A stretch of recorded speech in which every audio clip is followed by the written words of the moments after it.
What is good, fam? So I got good news and bad news today. Let's start with the bad news. I was running some errands with the family last night when I noticed that the cars are acting a little bit funny. Every time I would come to a stoplight, the car would start shaking and misfiring. So I pull up to the nearest parking lot, and this is what I found out.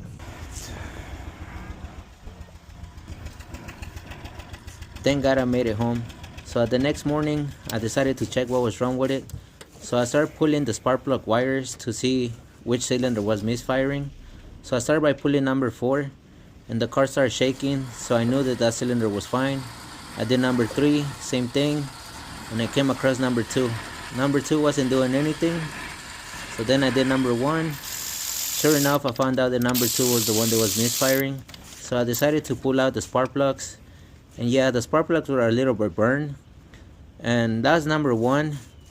So number 1 looked burned, but it wasn't misfiring. So what I did is I decided to switch them around.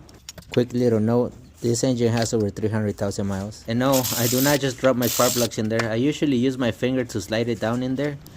So I switched them, I started the car, and unfortunately it was doing the same thing. So I went back to pulling the wires again. I did number 1 and the car would start shaking. I did number 2 and the car wouldn't do anything. So I decided to do a compression test. I plugged in my compression gauge, and then I took off the ECU fuse, so that way the fuel pump wouldn't kick on, or the distributor. I started cranking on the car a few times after I fully opened the throttle. Unfortunately, when I checked the gauge, it was reading like 5 pounds. So then I decided to do the compression test on number 1, just to make sure that my gauge was working. I started cranking on the car once again, and sure enough, we had compression on that cylinder. So that's the bad news. We had no compression on number 2. So just to make sure and double check, I tried it again on number 1, and sure enough, we had compression on number 1. So yeah, that verified that we didn't have any compression on number 2. The good news is that we have our engine ready for the car.